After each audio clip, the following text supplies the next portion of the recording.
Hello students, welcome back to our YouTube channel Lal Bahadur Shastri college Banora. बच्चों, last class में हमने BSc first year organic chemistry में आपका structure and bonding, संरचना और बंधन चैप्टर शुरू किया था, जिसमें हमने जो लास्ट पॉइंट पढ़ा था, जो आपका मतलब जो लास्ट टॉपिक था वो था आपका बॉन्ड पैरामीटर या फिर बंध पैरामीटर। इसके बारे में हमने पढ़ा था। तो कौन कौन से बंध पैरामीटर पढ़े थे बच्चों आपका? तो बंध बॉन्ड एंगल के बारे में पढ़ा था, बंध कोण जिसे हम कहते हैं, बंध ऊर्जा जिसे हम बॉन्ड एनर्जी कहते हैं, और साथ ही बॉन्ड लेंथ के बारे में जिसे हम बंध लंबाई कहते हैं। ये तीनों ही पैरामीटर मैंने आपको बहुत अच्छे से समझा दिए थे, और अच्छे से डायग्राम से उसमें किस तरह से बंध लंबाई को देख सकते हैं और बॉन्ड एंगल कैसे निकालते हैं उसके बारे में मैंने आपको बता दिया था।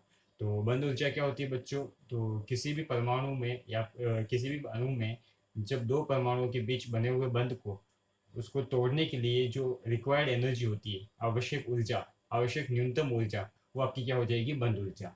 और बंध लंबाई क्या होती है? तो जब दो परमाणु आपस में अतिव्यापन कर लेते हैं, अतिव्यापन करने के बाद उनके बीच जो उनके जो न्यूक्लियस के बीच, उनके नाभिकों के बीच की जो दूरी होती है, वो आपकी क्या होती है? बंध लंबाई होती है। बंध लंबाई को अपन इस तरह से भी एक्सप्लेन कर सकते हैं, साथ ही अपन इसको ऐसे भी बता सकते हैं कि किन्हीं दो परमाणुओं के अतिव्यापन के दौरान उनके न्यूक्लियस न्यूक्लियस के बीच में रिपल्शन फोर्स, मतलब नाभिक नाभिक के बीच में प्रतिकर्षण बल, और इलेक्ट्रॉन इलेक्ट्रॉन के बीच में प्रतिकर्षण बल या फिर रिपल्शन फोर्स फोर्स जो आपका होता है वो किसके बराबर हो जाए? न्यूक्लियस और इलेक्ट्रॉन के अट्रैक्शन फोर्स और इलेक्ट्रॉन और न्यूक्लियस के अट्रैक्शन फोर्स के बराबर हो जाए, तो वो आपकी क्या हो जाएगी? बंध लंबाई हो जाएगी। तो बच्चों, ये इंपॉर्टेंट बात थी, मैंने आपको लिखवाई भी थी। किसी भी दो परमाणुओं में न्यूक्लियस और इलेक्ट्रॉन एंड न्यूक्लियस, इन दोनों के बीच में तो क्या होगा आपका? आकर्षण बल। कौन सा होगा? आकर्षण बल। और साथ ही बच्चों मैंने बताया था आपको, इलेक्ट्रॉन एंड न्यूक्लियस के बीच में कौन सा बल लगेगा? तो प्रतिकर्षण बल। प्रतिकर्षण बल लगेगा। जब ये दोनों बराबर हो जाएं, ये दोनों क्या हो जाएं? बराबर हो जाएं, तब जो आपके दो एटम के बीच में डिस्टेंस होगी, एटम के न्यूक्लियस के बीच में जो डिस्टेंस होगी, वो आपकी क्या हो जाएगी? बंध लंबाई हो जाएगी। ये क्या होती है? आपकी बॉन्ड बॉन्ड लेंथ हो जाएगी। साथ ही जब मैंने आपको बताया था बच्चों को बॉन्ड एंगल क्या होता है, तो बॉन्ड एंगल में मैंने आपको बहुत अच्छा एग्जांपल बताया था H2O का। तो H2O में इस तरह से आप देखिए, तो इनके बीच में जो एंगल होगा वो क्या होगा? आपका बॉन्ड एंगल होगा। मतलब किसी भी दो बॉन्ड के मध्य जो गैप होगा, जो मतलब बॉन्ड एंगल होगा, वो आपका क्या हो जाएगा? बॉन्ड एंगल हो जाएगा। तो इसे हम क्या कहते हैं बच्चों? बॉन्ड एंगल हो जाएगा। इसी तरह से बंध ऊर्जा के बारे में बात की थी। तो बच्चों, ये जो आपका कोवेलेंट बॉन्ड है, उसको ब्रेक करने के लिए जो मिनिमम रिक्वायर्ड एनर्जी होगी, वो आपकी क्या हो जाएगी? बॉन्ड एनर्जी हो जाएगी। तो इस तरह से हमने बॉन्ड पैरामीटर के बारे में पढ़ा था बच्चों। तो आप सबको बॉन्ड पैरामीटर अच्छे से समझ में आ गए होंगे। नेक्स्ट अपने पास जो टॉपिक है बच्चों, वो है कॉन्जुगेशन। कॉन्जुगेशन क्या होता है, या फिर अपन कह सकते हैं डीलोकलाइज्ड केमिकल बॉन्ड। ये क्या होते हैं? विस्थानीकृत रासायनिक बंध या फिर संयुग बंध क्या होता है बच्चों? तो उसको शुरू करते हैं हम।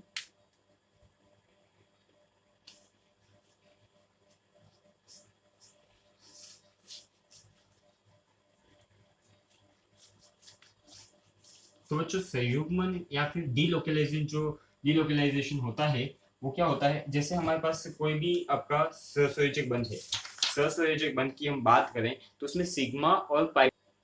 तो सिग्मा और पाई बंध जब बनते हैं बच्चों, जैसे कि अपने पास दो परमाणु हैं इस तरह से, और इनके बीच में बॉन्ड बन गया है, तो यहाँ पे तो जो इस तरह से जो बॉन्ड बनेगा वो आपका कौन सा होगा? सिग्मा। और पाई बॉन्ड भी बन सकता है जब आपके दो आपके कौन से ऑर्बिट यूज में आ जाए, पी ऑर्बिट या फिर डी ऑर्बिट यूज में आ जाए, उनके बीच में क्या बन जाएगा? पाई बॉन्ड बन जाएगा। तो इस तरह से आपका क्या बनेगा? सिग्मा और पाई बॉन्ड बनेगा। और इसमें जो इलेक्ट्रॉन होंगे बच्चों, इनके जो इलेक्ट्रॉन क्या करेंगे? बॉन्ड बनाने में पार्टिसिपेट करेंगे। उनकी जो लोकेशन होगी वो क्या होगी? फिक्स होगी। या आप सबको पता है कि जो कोवेलेंट बॉन्ड होता है, उसमें इलेक्ट्रॉन की जो लोकेशन होगी, इस तरह से जो इसके ओवरलैपिंग से और इसके ओवरलैपिंग से बनेंगी, तो इनकी जो लोकेशन होगी वो क्या हो जाएगी बच्चों? फिक्स हो जाएगी। तो फिक्स होने की वजह से इसे हम क्या कहते हैं? लोकलाइज्ड बॉन्ड कहते हैं, स्थानीयकृत बॉन्ड कहते हैं। इसी तरह से बच्चों, जब आपके पास कोई ऐसा कंपाउंड होता है, ऐसा कंपाउंड जैसे मैं एक एग्जांपल ले रहा हूँ, 1,3-ब्यूटाडाइन।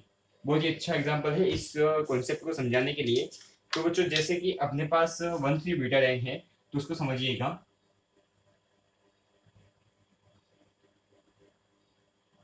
इस तरह से आपका क्या होता है? 1,3-ब्यूटाडाइन, इसकी जो भी वैलेंसी बची हुई है बच्चों, वहां पे आप H को जोड़ सकते हैं, हाइड्रोजन के मॉलिक्यूल को। तो यहाँ पे एक H हो जाएगा, यहाँ पे एक H हो जाएगा, यहाँ पे आपके दो H हो जाएंगे। तो ये होता है बच्चों आपका 1,3-ब्यूटाडाइन।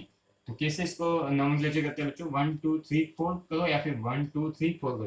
तो वन पोजीशन पे आपका डबल बॉन्ड और थर्ड पोजीशन पे क्या आएगा, डबल बॉन्ड आएगा, इसलिए इसका नाम होता है बच्चों 1,3-ब्यूटाडाइन। अब बच्चों यहाँ पे देखिए जो पाई बॉन्ड बनते हैं वो क्या होते हैं, इनके पी कक्षों की वजह से बनते हैं। किससे बनते हैं, पी कक्षकों की वजह से। तो यहाँ पे इस तरह से आपके क्या हो जाएंगे, पी कक्षक हो जाएंगे, और इसको हम एच यहाँ पे लिख सकते हैं।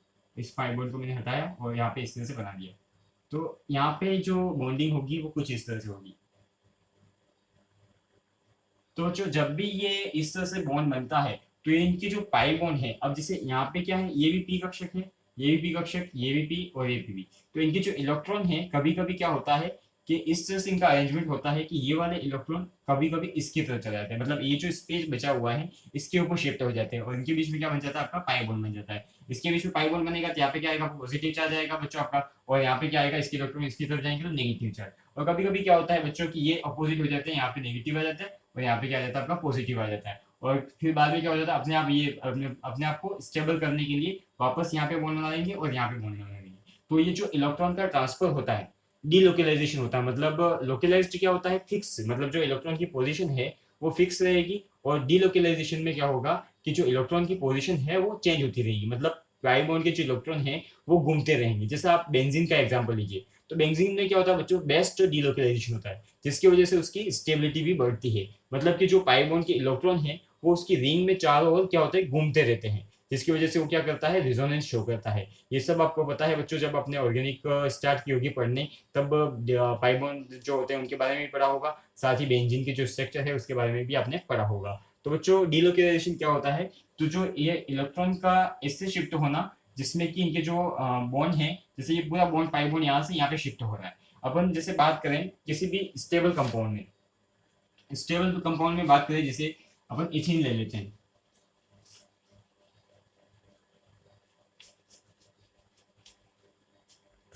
जैसे इथिन लिया मैंने, तो यहाँ पे इसका पाई बॉन्ड रहेगा, यहाँ पे पाई बॉन्ड रहेगा, और यहाँ पे एच, और यहाँ पे एच, एच एच, इस तरह से यहाँ पे बॉन्ड होगा आपका, यहाँ पे बॉन्ड होगा। अब ये जो इसके जो पाई बॉन्ड है बच्चों, वो कभी भी शिफ्ट नहीं हो सकते, यहाँ से शिफ्ट होकर इस एच पे जा नहीं सकते, क्योंकि इसके पास तो पी ऑर्बिटल है ही। पी ऑर्बिटल नहीं होने की वजह से ये क्या हो जाएंगे, पाई बॉन्ड आपके शिफ्ट नहीं हो पाएंगे। वही सिग्मा बॉन्ड की तो जो लोकेशन है वो आपकी क्या हो जाएगी, फिक्स हो जाएगी, लोकलाइज्ड हो जाएगा। इसी तरह से मैं 1,3-ब्यूटाडाइन मैंने आपको एग्जांपल दिया। तो 1,3-ब्यूटाडाइन में क्या होगा बच्चों, यहाँ पे जो पाई इलेक्ट्रॉन और यहाँ पे पाई बॉन्ड होते हैं आपके, पी ऑर्बिट होते हैं, तो पी ऑर्बिट होने की वजह से ये जो बॉन्ड है कभी कभी क्या होता है, यहाँ से शिफ्ट होके इसके ऊपर चला जाता है, और इसके जो इलेक्ट्रॉन है यहाँ पे आ जाते हैं, और यहाँ पे क्या आ जाता है, आपका पॉजिटिव चार्ज आ जाता है। इसी तरह से क्या होगा, नेक्स्ट जो चांस बनेगा आपका, उसमें यहाँ के जो इलेक्ट्रॉन है वो इसकी तरफ आएंगे, और यहाँ पे नेगेटिव चार्ज पॉसिबल है और यहाँ पे पॉजिटिव चार्ज पॉसिबल है। तो इस तरह से ये क्या करते हैं, डीलोकलाइजेशन शो करते हैं। तो बच्चों इसकी कुछ थ्योरी लिखते हैं, इसके आगे आपको आसानी से समझ में आ जाएगा।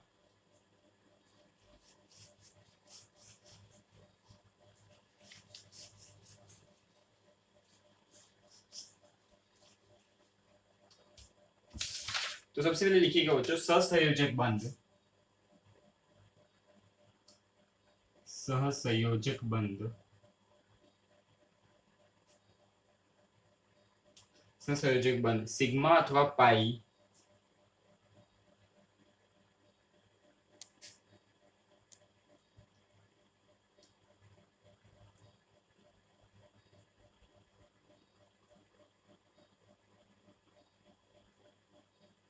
सिग्मा अथवा पाई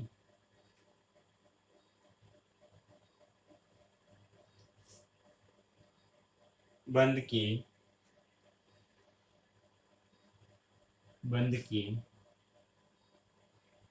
रूप में, बंध के रूप में दो परमाणुओं के मध्य,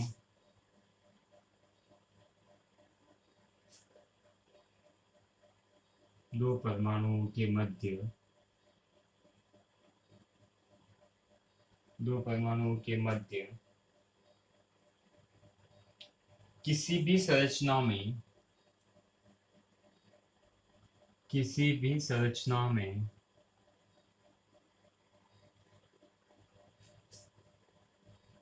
किसी भी संरचना में हो सकते हैं,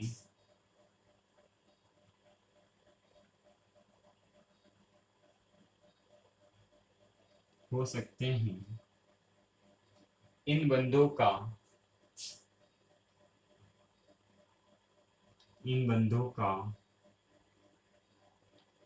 इलेक्ट्रॉनिक इन बंधों का इलेक्ट्रॉनिक इन बंधों का इलेक्ट्रॉन युग्म, यहाँ पे लिखिएगा बच्चों, इलेक्ट्रॉन युग्म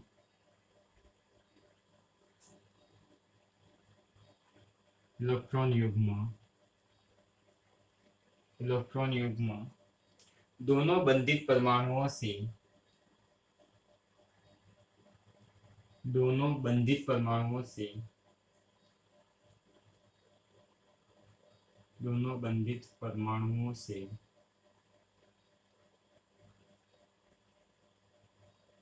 दोनों बंधित परमाणुओं से समान रूप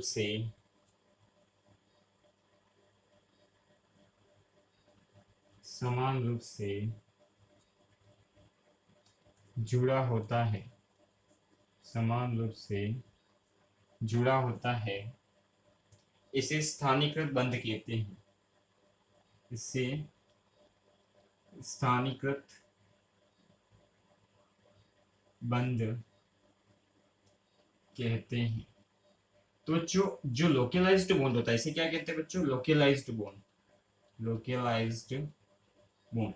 तो किस तरह से लोकलाइज्ड बॉन्ड बनता है बच्चों? तो मैंने आपको बताया यहाँ पे कि जब भी कोई बॉन्ड बनेगा उसमें जो इलेक्ट्रॉन पेयर हैं, जो मतलब बॉन्ड में पार्टिसिपेट करते हैं, उनकी जो पोजीशन होगी वो फिक्स होगी, मतलब वो उसकी पोजीशन को चेंज नहीं कर पाए, तो वो क्या होगा? आपका लोकलाइज्ड बॉन्ड होगा। तो किस तरह से अपन जैसे यहाँ पे इथेन में के बीच में देखा था, उसमें पाई बॉन्ड भी बनते हैं और आपके सिग्मा बॉन्ड भी बनते हैं। तो सिग्मा बॉन्ड ये हो गया और ये आपके क्या हो जाएंगे? पाई बॉन्ड हो जाएंगे, और यहाँ पे दोनों एच और एच आ जाएंगे। तो इस तरह से इसमें सिग्मा और पाई बॉन्ड बनेंगे। अब यहाँ पे ना तो सिग्मा बॉन्ड की पोजीशन चेंज हो सकती है और पाई बॉन्ड की चेंज, ये आपकी पाई बॉन्ड की, सिग्मा बॉन्ड की तो आपकी कभी भी मतलब जो पोजीशन है वो चेंज नहीं होगी, क्योंकि सिग्मा बॉन्ड हमेशा क्या होता है? लोकलाइज्ड होता है, स्थानीयकृत होता है। और इसी तरह से पाई की बात करें तो पाई में भी अब देखो इसके पास ऑप्शन ही नहीं है कि वो दूसरी जगह पे जा सके या फिर अपने इलेक्ट्रॉन को ट्रांसफर कर सके। तो क्या हो जाएगी? इसकी जो लोकेशन है वो क्या हो जाएगी? फिक्स हो जाएगी। तो इस तरह के मॉलिक्यूल में हम कह सकते हैं कि किस तरह की बॉन्डिंग होती है? आपकी लोकलाइज्ड बॉन्डिंग होती है। साथ ही जब हम बात करें बच्चों आपके डीलोकलाइजेशन की, तो उसमें किस तरह से समझेंगे? तो देखिए, आई होप आपने नोट कर लिया होगा बच्चों सबने।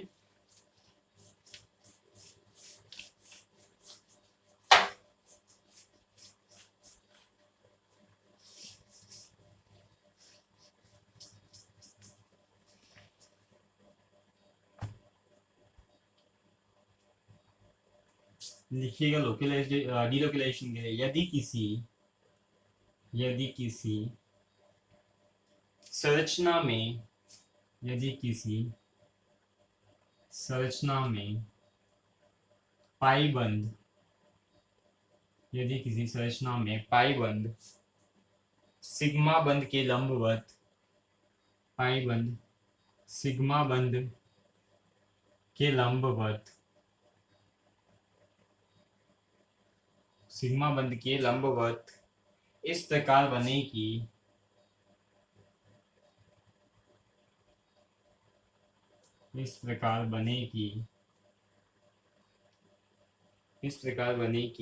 कक्षकों द्वारा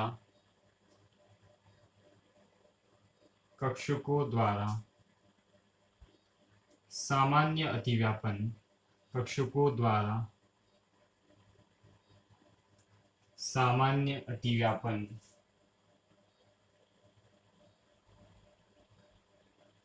सामान्य अतिव्यापन के साथ साथ सामान्य अतिव्यापन के साथ साथ निकटवर्ती निकटवर्ती निकटवर्ती पाई कक्षकों के द्वारा भी निकटवर्ती पाई कक्षकों के द्वारा भी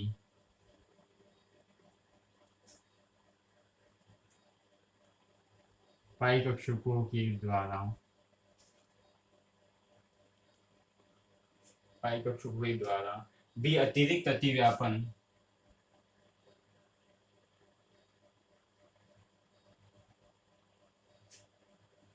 अतिरिक्त अतिव्यापन संभव हो तो संभव हो तो, अतिरिक्त अतिव्यापन संभव हो तो बंधित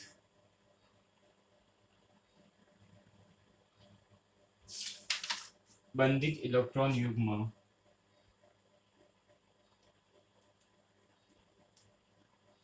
बंधित इलेक्ट्रॉन युग्म के नाभिकों के मध्य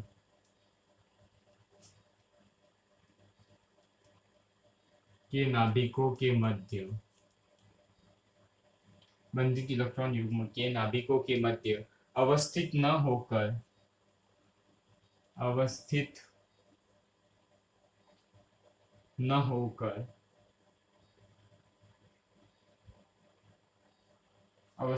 होकर उन सभी नाभिकों तक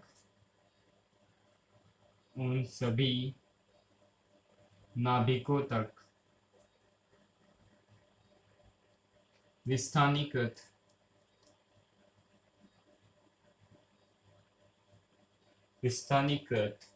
हो जाता है, विस्थानीकृत हो जाता है, जिनके पाई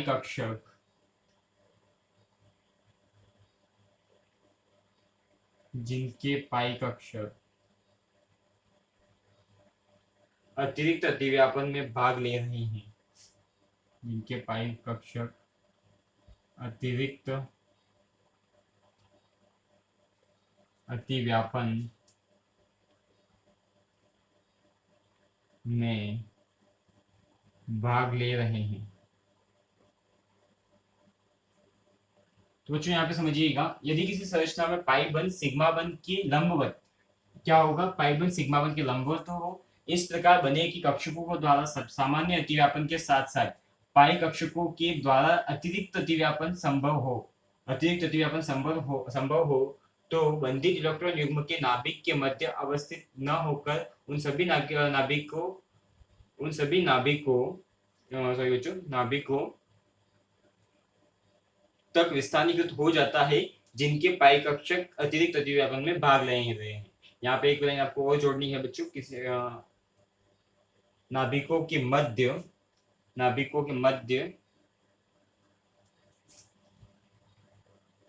तो बच्चों इसको फिर से मैं रिपीट कर रहा हूँ एक बार। किसी संरचना में पाई बंध सिग्मा बंध के लंबवत इस प्रकार बने कि कक्षकों द्वारा सामान्य अतिव्यापन के साथ साथ, जो मतलब आपके कक्षक पाई बॉन्ड के साथ या फिर सिग्मा बंध के साथ सामान्य अतिव्यापन कर रहे हैं, जो पहले से इनकी लोकलाइज्ड डिस्पोजिशन है, उसके अलावा वो क्या होता है जिसमें बने कक्षकों द्वारा सामान्य अतिव्यापन के साथ साथ निकटवर्ती पास वाले पाई इलेक्ट्रॉन जो होंगे, पाई इलेक्ट्रॉन पहले भी बन रहे हैं बट उसके साथ साथ जो मतलब पास में जो इसका पी ऑर्बिटल किसी और एटम का खाली है, उसके साथ भी क्या कर लेते हैं, ये अतिरिक्त अतिव्यापन मतलब एक्स्ट्रा ओवरलैपिंग कर लेते हैं। तब क्या होगा, आपका बंधित इलेक्ट्रॉन युग्म की नाभिकों के मध्य अवस्थित न होकर, जहां पे भी आपका बॉन्ड पहले बन रहा है वहां पे ये नहीं होंगे और दूसरे इलेक्ट्रॉन के ऊपर शिफ्ट हो जाएंगे, जिसे हम क्या कहते हैं बच्चों, जिनके पाई कक्षक अतिरिक्त अतिव्यापन में भाग ले रहे हैं उसमें शिफ्ट हो जाएंगे, उसे हम क्या कहते हैं, डीलोकलाइजेशन कहते हैं। तो इसको आप नोट कर लीजिए और ऊपर की दो लाइन में मैं बिता रहा हूँ, तो आप इसको भी आप नोट कर लीजिए जो बची हुई है। जो बच्चे पोस्ट करके लिखते हैं वो एक बार वापस वीडियो को देखें अच्छे से, जिससे आपको कौन कौन सी लाइनें साफ की गई और कौन सी जोड़ी गई वो आपको पता रहेगा। तो इसे हम लिख सकते हैं नेक्स्ट, इलेक्ट्रॉन का यह विस्थापन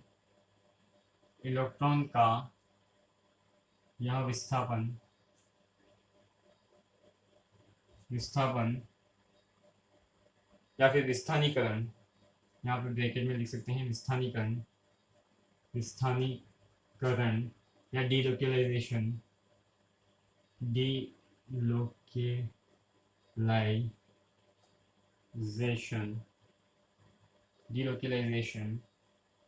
संयुग्मन कहलाता है। क्या कहलाता है बच्चों, संयुग्मन, कॉन्जुगेशन कहलाता है, संयुग्मन कहलाता है तथा बना हुआ बंध विस्थानीकृत रासायनिक बंध कहलाता है, तथा बना हुआ बंध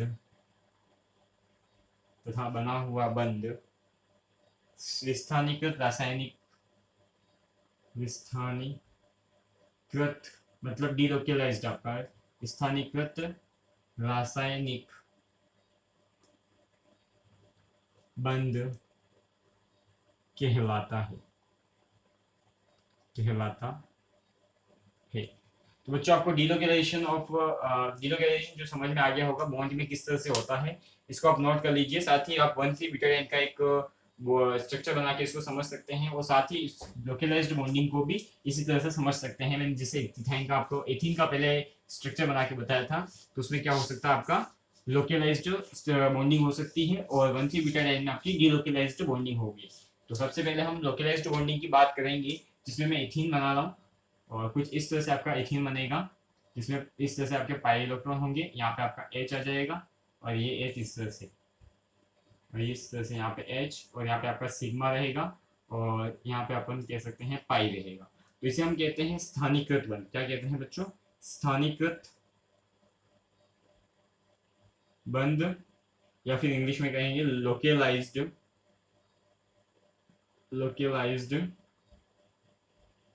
बॉन्ड। और साथ ही बच्चों हम जब बात करें 1,3-ब्यूटाडीन की, तो C और C और यहाँ पे आपका P ऑर्बिट इस तरह से आएंगे, इसके बीच में इसके P ऑर्बिट भी बनेंगी और आपका H यहाँ पे हो जाएगा, ये H और इसमें भी जो वैलेंस इसकी बचती है यहाँ पे आप H बना सकते हैं इस तरह से, और इसके बीच में यहाँ पे क्या होगा, बॉन्डिंग होगा इस तरह से। तो ये तो होती है आपकी 1,3-ब्यूटाडीन की स्ट्रक्चर, जिसमें मैंने आपको पाई और सिग्मा बॉन्ड के बारे में बताया। अब इसमें विस्थानीकरण कैसे होता है, तो बच्चों इसको हम थोड़ा सा ऐसे शो कर सकते हैं। तो मतलब इसको मैं बॉन्डिंग जिसमें इसमें जो हो रही है उसको कंटिन्यूसली बॉन्ड शो कर रहा हूँ। तो किस तरह से समझिएगा,